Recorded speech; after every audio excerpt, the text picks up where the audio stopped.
હે માં મેલડી, એમ કહેવાય કે દેવોને જન્મ લેવા માટે જો માના ખોળાની જરૂર પડતી હોય તો ઈ મારી માં હો, જીવનદાત્રી, જગતદાત, હાજરા હજુર, સાક્ષાત. હે મારી માં મેલડી, ઘણી ખમ્મા માડી તને ઘણી ખમ્મા. રંકને પણ તખ્તનો બાદશાહ બનાવી દે, મારી મેલડી લેખમાં મેખ મારી દે. રંકને પણ તખ્તનો બાદશાહ બનાવી દે, મારી મેલડી લેખમાં મેખ મારી દે.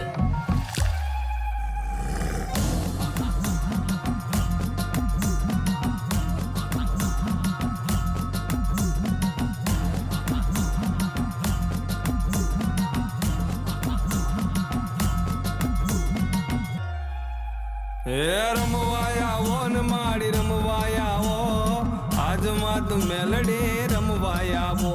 હે રમવાયા ઓ ને માડી રમવાયા ઓ, દિલુબાની મેલડી રમવાયા ઓ. મેલી મેલાને ભોગવે અને મેલી મેલાને ખાય, ઈ જેની હામું જોવે ને બાપ, એના બધા દુઃખ દૂર થઈ જાય હો બાપ. ઈ તાવો લઈને જોડી ભરી દે, થાય નહીં ની એક પળમાં કરી દે. હવાર નો પડવા દે, હવાર મારી માં મેલડી. ખમા મારી ખમા. એ હા કે રમે પડકારે રમે, એ હા કે રમે પડકારે રમે, દિલુબાની મેલડી મસાણે રમે. જેના ચરણોમાં જાય એના દુઃખ દૂર થાય, 14 લોકમાં પૂજાય માં લોકમાં પૂજાય. જેની હારે મસાણી એનો ભવ પાર થાય, કળયુગની દેવી માં મેલડી કહેવાય. રંકને પણ તખ્તનો બાદશાહ બનાવી દે, મારી મેલડી લેખમાં મેખ મારી દે. રંકને પણ તખ્તનો બાદશાહ બનાવી દે, મારી મેલડી લેખમાં મેખ મારી દે. 125 ડાકલાની સોડે વાગે, ડાકલા વાગે ને માડી રમવા આવે. 125 ડાકલાની સોડે વાગે, ડાકલા વાગે ને માડી રમવા આવે. એ વેણ ને વધાવો દેતી આવે છે માં, ધમ ધમ પગલે પધારે છે માં. અને માવડી કે છે, વાલાને માંગુ ધૂપ દીવો અગરબત્તી, હું મનની ભૂખી માતા છું, પણ વીરા અડધી રાતે ભૂલો પડે તો મને ખરા હૃદયથી ખાલી યાદ કરજે. તારા ઘરે નો મૂકવા આવે તો મસાણી દિલુબાની મેલડી નહીં. ખમા મારી ખમા. હે 64 જોગણી નો તાવો, મારી મસાણી મેલડી નો તાવો, મારી મહામાયા નો તાવો, કળિયુગની દેવી નો તાવો. હે રમવાયા ઓ ને માડી રમવાયા ઓ, આજમાં તું મેલડી રમવાયા ઓ. હે રમવાયા ઓ ને માડી રમવાયા ઓ, દિલુબાની મેલડી રમવાયા ઓ. રંકને પણ તખ્તનો બાદશાહ બનાવી દે, મારી મેલડી લેખમાં મેખ મારી દે. રંકને પણ તખ્તનો બાદશાહ બનાવી દે, મારી મેલડી લેખમાં મેખ મારી દે. કોઈ દિવસ મુસીબત પડે ને વાલા તો ખાલી મનમાં મહાની મેલડીને યાદ કરજે. મુસીબતને તારા પગે પડાવીને માફી નો મંગાવે ને તો ઈ મારી માતા મેલડી નહીં હો.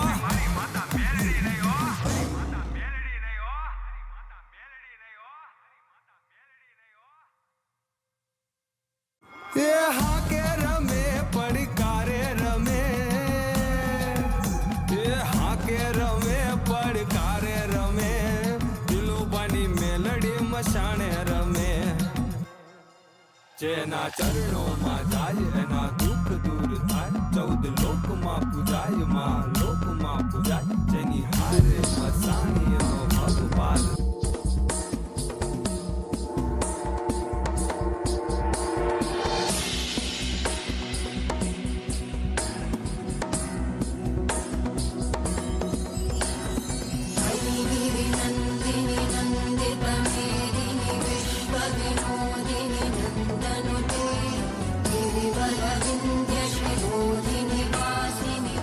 विष्णुविलासिनि विष्णुनुते भगवति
अथ श्रीदेवी कवचम्।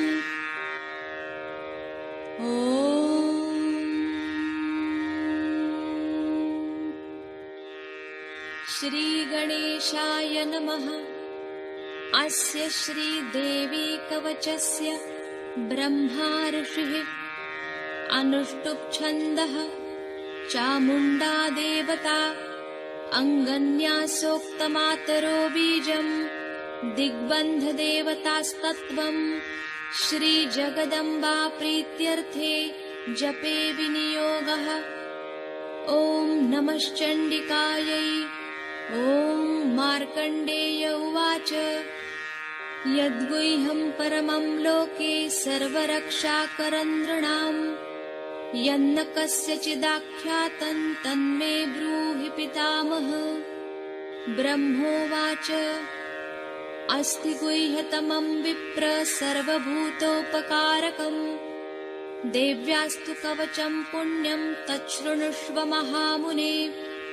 प्रथमं शैलपुत्रीति द्वितीयं ब्रह्मचारिणी तृतीयं चन्द्रघण्टेति कूष्माण्डेति चतुर्थकम् पञ्चमं स्कन्दमातेति षष्ठं कात्यायनीति च सप्तमं कालरात्रिश्च महागौरीति चाष्टमम् नवमं सिद्धिदात्री च नवदुर्गा प्रकीर्तिताः। उक्तान्येतानि नामानि ब्रह्मणैव महात्मना अग्निना दह्यमानस्तु शत्रुमध्ये गतोरणे विषमे दुर्गमे चैव भयार्ताः शरणं गताः न तेषां जायते किञ्चिदशुभं रणसङ्कटे नापदन्तस्य पश्यामि शोकदुःखभयं नहि यैस्तु भक्त्या स्मृता नूनं तेषां सिद्धिप्रजायते ये त्वां स्मरन्ति देवेशि रक्षसे तान्न संशयः प्रेतसंस्था तु चामुण्डा वाराही महिषासना ऐन्द्री गजसमारूढा वैष्णवी गरुडासना माहेश्वरी वृषारूढा कौमारी शिखिवाहना लक्ष्मी पद्मासना देवी पद्महस्ता हरिप्रिया श्वेतरूपधरा देवी ईश्वरी वृषवाहना ब्राह्मी हंससमारूढा सर्वाभरणभूषिता इत्येता मातरः सर्वाः सर्वयोगसमन्विताः नानाभरणशोभाढ्या नानारत्नोपशोभिताः दृश्यन्ते रथमारूढा देव्यः क्रोधसमाकुलाः शङ्खं चक्रं गदां शक्तिं हलं च मुसलायुधम् खेटकन्तोमरञ्चैव परशुं पाशमेव च कुन्तायुधं त्रिशूलं च शार्ङ्गमायुधमुत्तमम् दैत्यानां देहनाशाय भक्तानामभयाय च धारयन्त्यायुधानीत्थं देवानां च हिताय वै नमस्तेऽस्तु महारौद्रे महाघोरपराक्रमे महाबले महोत्साहे महाभयविनाशिनि त्राहि मां देवि दुष्प्रेक्ष्ये शत्रूणां भयवर्धिनि प्राच्यां रक्षतु मामैन्द्री अग्नेय्यामग्निदेवता दक्षिणेऽवतु वाराही नैऋत्यां खड्गधारिणी प्रतीच्यां वारुणी रक्षेद्वायव्यां मृगवाहिनी उदीच्यां रक्षकौबेरी ईशान्यां शूलधारिणी ऊर्ध्वं ब्रह्माणि मे रक्षे दधस्ताद्वैष्णवी तथा एवं 10 दिशो रक्षे चामुण्डा शववाहना